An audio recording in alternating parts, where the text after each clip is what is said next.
नमस्कार मित्रांनो, घरोघरी मातीच्या चुली या मालिकेच्या येणाऱ्या काही ट्विस्टमध्ये असे होणार आहे की आता ओवीने ऐश्वर्याला हरवलेले असते आणि ऐश्वर्या तर ही जानकी, ओवी आणि ऋषिकेश यांना सावत्र असल्यामुळे घरातून बाहेर काढण्याचा तिने प्लॅन केलेला असतो आणि प्रत्येक क्षणाला ती सावत्र असा त्यांना आठवण करून देत असते आणि त्यांना कमी लेखत असते। परंतु मात्र ऐश्वर्याच्या प्रत्येक चुकीवर जानकी ही तिला प्रत्येक वेळेस आठवण करून देत असते की ऐश्वर्या तू व्यवस्थित वाग आणि आता गणपती बाप्पा घरात आले त्यामुळे तू आत्ता तरी तुझ्या मनातील जो राग द्वेष आहे त्याला बाजूला ठेव आणि परत सर्व घराला एकत्र तू आणण्याचा प्रयत्न कर आणि या घराला तू आपले घर मानून त्या घराशी प्रत्येक माणसं तू प्रेमाने वागण्याचा प्रयत्न कर। परंतु ऐश्वर्या कुठे ऐकणाऱ्यातली असते। तिला मात्र गर्वच असतो की जानकीला कसे आपण कमी लेखायचे आणि जानकीच्या हातातून ही सर्व घराची जबाबदारी आहे ती काढून घ्यायची आणि प्रत्येक गोष्टीला आपल्याला मान दिला पाहिजे अशी तिची इच्छा असते। जानकीला मात्र कोणी विचारले नाही पाहिजे आणि प्रत्येक वेळी जानकीची चूक मात्र कशी सर्वांना दाखवायची हेच तिच्या डोक्यात असते आणि प्रत्येक क्षणाला ती सुमित्राचे कान भरण्याचा प्रयत्न करत असते, कारण सुमित्रा आत्तापर्यंत जानकीला घरातील उत्तम प्रकारची सर्वश्रेष्ठ सून म्हणून मानत असते, कारण जानकीने घरात आल्यापासून घराची जबाबदारी व्यवस्थितरित्या पार पडली होती आणि त्या घराला एकत्र बांधून ठेवण्याचे काम मात्र जानकीने आत्तापर्यंत केलेले असते। जानकी रणदिव्यांची फॅमिली ही आपली फॅमिली मानून त्या घरामध्ये अगदी आनंदाने सर्वांचे मन जिंकून हा संसार करत असते। प्रत्येकाचे सुखदुःख ती वाटून घेऊन प्रत्येकाचे मन जिंकत असते, परंतु ऐश्वर्याला मात्र हे काही देखवत नसते आणि जानकीला तिच्या या गोड स्वभावामुळे प्रत्येकाची साथ तर असते, परंतु देवाची सुद्धा साथ तिला लाभलेली असते। म्हणून ऐश्वर्याने कितीही तिला प्रयत्न करून आणि कितीही प्लॅन करून जानकीला त्रास देण्याचा प्रयत्न मात्र तिने केलेला आहे।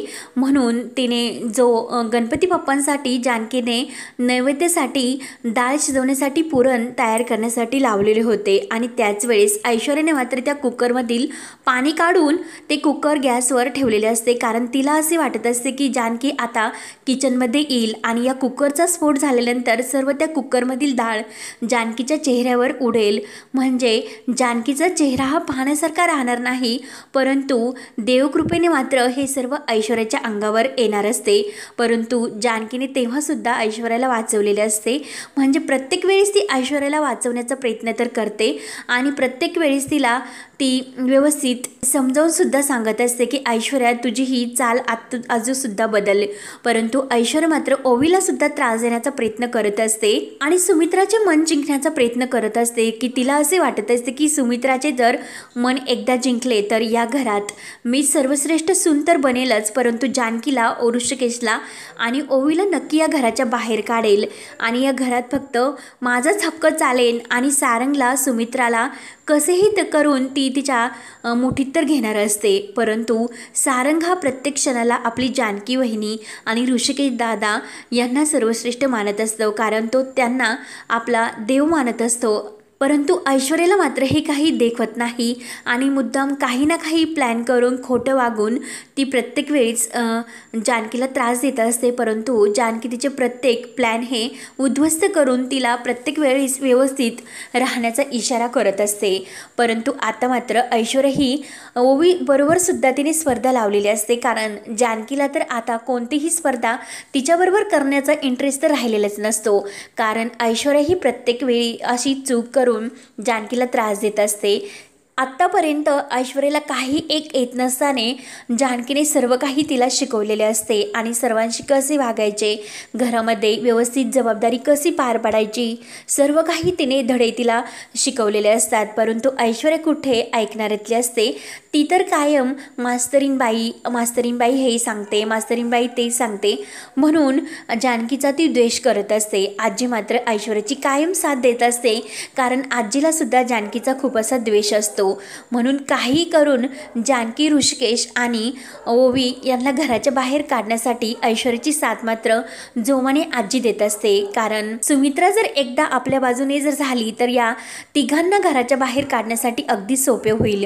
म्हणून अनेक असे डाव त्या करत असतात. परंतु देवकृपेने मात्र जानकी ही हुशार असल्यामुळे सर्व काही ऐश्वर्याचे डाव उलथून पाडत असते. तेव्हा ऐश्वर्याबरोबर ओवीनेच मस्त रांगोळी स्पर्धा लावलेली असते. ऐश्वर्या तर मोठ्या दिमाखात म्हणत असते की आता ओवी तू तर हरणारच, परंतु मी मात्र जिंकणार. ऐश्वर्याला तर रांगोळी कुठे येत असते, फक्त फुशारकी कशी गाजवायची हेच तिला जमत असते. आणि आजीला मात्र एकही शब्द ती बोलून देत नाही. कारण ऐश्वर्याला असे वाटत असते की ओवी इतकी छोटी आणि तिला कशी रांगोळी काढण्यासाठी जमेल. परंतु ओवी मात्र ही जानकीच्या पायावर पाय देऊन आलेली असते. प्रत्येक क्षणाला ती ऐश्वर्याला सुद्धा ती कशी कमी आहे हे दाखवण्याचा प्रयत्न करत असते. म्हणजे ऐश्वर्या आंटी तू कायम चुकते आणि कायम आई कशी वागते तशी तू वाग, अशी इतकी छोटीशी मुलगीसुद्धा ऐश्वर्याला समजावण्याचा प्रयत्न करत असते. आणि तिच्या प्रत्येक चुकावर तिला हसू येत असते. सारंगसुद्धा ओवीची खूप लाड करत असतो आणि ओवीलासुद्धा तो प्रेमाने आपली मुलगीच मानत असतो. परंतु ऐश्वर्याला मात्र काहीही देखवत नाही. आणि जेव्हा रांगोळीची स्पर्धा काढताना ओवीने तर ऐश्वर्याला हरून टाकलेले असते आणि ऐश्वर्याच्या डोक्यामध्ये हा राग असतो. आणि आता या रागाचा बदला कसा घ्यायचा म्हणून ती प्रत्येक प्लॅन आपल्या डोक्यामध्ये करत असते. नेमकं तिच्या डोक्यामध्ये एक प्लॅन येतो. कारण जानकीची मुलगी ओवी हिला जर त्रास दिला तर जानकीला नक्की त्रास होईल आणि जानकी तिला शोधण्यासाठी नक्की बाहेर जाईल. म्हणून या अगोदरसुद्धा ऐश्वर्याने ओवीला त्रास देण्याचा प्रयत्न केलाच होता. कारण जेव्हा ओवीची शाळा सुटली होती आणि मुद्दाम तिने जानकीच्या मोबाईलवर फोन करून मॅडम बोलतात आणि ओवीला भलत्याच ठिकाणी तिने पाठवलेले असते. कारण ऐनवेळेस जानकी आणि ऋषिकेशने जाऊन ओवीला शोधलेले असते. म्हणून ओवी सुखरूप घरी आलेली असते. परंतु ह्यावेळेस मात्र काही गुंड हे ओवीला ती त्रास देण्यासाठी पाठवते. तेव्हा ओवी ही आई मला वाचव, आई मला वाचव असे करत असते. आणि ऐश्वर्याचा हा प्लॅन असतो की नक्की हा डाव रचायचा आणि जानकीला मात्र मी कशी चुकीचे आहे, जानकी माझ्यावर कशी ओरडेल हे सुमित्राला दाखवून द्यायचे असते. आणि मुद्दाम ती तो प्लॅन करते आणि आजीला सामावून तिने तो प्लॅन केलेला असतो. कारण गणपती बाप्पांच्या पूजेचा मानसुद्धा हा जानकीला सुमित्राने अगदी मोठेपणाने दिलेला असतो. परंतु जानकीला मात्र तिच्या मनाचा मोठेपणा हा सर्वांना दाखवायचा असतो अशी तिची समजूत होते. म्हणून तिने आपल्याला मुद्दाम सर्वांसमोर हा आरतीचा मान दिला असेल. तेव्हा ऐश्वर्याची पुन्हा गैरसमज झालेला असतो की जानकी प्रत्येकासमोर आपण कसे मोठे आहोत, आपले मन किती मोठं आहे हे दाखवण्याचा प्रयत्न करते. परंतु आता तिचा हा प्रयत्न आपण यशस्वी होऊन द्यायचा नाही. आणि तेव्हा सर्वांनी जानकीचे खूप कौतुक केलेले असते. आणि रांगोळी स्पर्धेत ओवी इतकी छोटी जिंकली म्हणून ओवीचे सर्वांनी कौतुक तर केलेलेच असते. म्हणून तो राग ऐश्वर्याच्या डोक्यात असतो. म्हणून जेव्हा ओवी ही ओरडत असते की आई वाचव, आई वाचव, तेव्हा जानकी धावतच ओवी ओवी करत आलेली असते. मात्र जानकीला असे वाटते की ऐश्वर्यानेच नक्की काहीतरी ओवीला केले. म्हणून जानकी इतकी भडकलेली असते आणि जोरात ती ऐश्वर्या करत असते. तेव्हा ऐश्वर्या येते आणि काय हो काय जानकी वहिनी असे म्हणत असते. तेव्हा मात्र जानकी ही ओवीसाठी इतकी भडकलेली असते आणि ती लगेच ऐश्वर्याचा हात धरते. माझ्या मुलीच्या केसाला जरी धक्का लागला तर मी तुला सोडणार नाही असे ती ऐश्वर्याला धमकावते आणि एक सणकणी तिच्या कानामागे देण्यासाठी लागते. तेव्हा मात्र ऐनवेळेस सुमित्रा येते आणि सुमित्रा लगेच जानकीचा हात धरते आणि जानकी समोर ती ओवीला आवाज देत असते की ओवी ओवी तू बाहेर ये. तेव्हा ओवी धावतच बाहेर येते आणि ओवीला बघून जानकीच्या जीवात जीव येतो.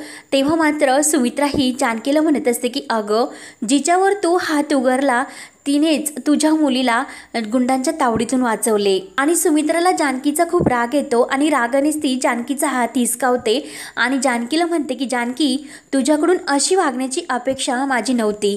कारण हा सर्व ऐश्वर्याचा प्लॅन असतो. आणि ऐश्वर्या मात्र सुमित्रा ही जानकीवर रागावली म्हणून खूपच खुश होते.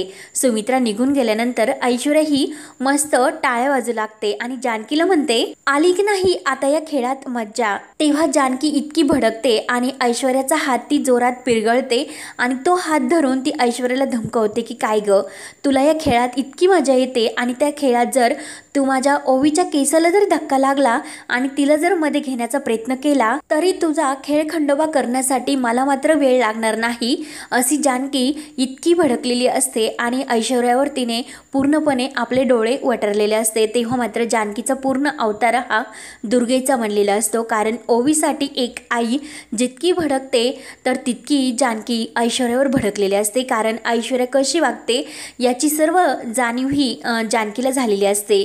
तेव्हा मात्र ऐश्वर्या तर आपले प्लॅन काही थांबवत नाही आणि शेवटी ती ओवीच्या जीवाशी सुद्धा जानकीचा बदला घेण्यासाठी खेळलेली असते आणि आता जानकी ऐश्वर्यावर इतकी धमकावते, परत ऐश्वर्या ही ओवीचं नाव सुद्धा घेणार नाही अशी धमकी जानकीने ऐश्वर्याला दिलेली असते। ऐश्वर्या मात्र खूपच घाबरते। जानकी आणि ऐश्वर्या या दोघींची पैंज लागलेली असते आणि असे असते की ऐश्वर्या म्हणलेली असते की 1 महिन्याच्या आतमध्ये मी तुम्हाला घराच्या बाहेर काढेनच। तेव्हा जानकी म्हणलेली असते की बघूयात की तू ही पैंज हरते की मी ही पैंज हरते। म्हणून जानकीने सुद्धा ऐश्वर्याला पैंज लावलेली असते की या घराला मी सर्वांच्या एकोप्याने तर बांधून ठेवेलच, परंतु या घरावर ज्याची वाईट दृष्टी आहे त्या घराला वर वाईट दृष्टी असणाऱ्याचा सुद्धा मी खतमा करेल, अशी जानकी सुद्धा म्हणलेली असते। आणि ऐश्वर्या तुला मी 1 महिन्यात नाही व्यवस्थित वळणावर आणून नाही दाखवले तर मी सुद्धा या घरातून चालती होईल। तेव्हा मात्र आता ऐश्वर्या आणि जानकी या दोघीमध्ये लागलेली पैंज आता नेमकं कोण हरते आणि ऐश्वर्या जिंकते की काय जानकी जिंकते की काय, कारण जानकीला या घरातील सर्वांचा पाठिंबा असतो आणि ऋषिकेशची एक मोलाची साथ असते। तेव्हा आता जानकी कशी ऐश्वर्याला व्यवस्थित वळणावर आणते ते पाहण्यासाठी आपल्या चॅनलला नक्की सबस्क्राईब करत रहा। धन्यवाद।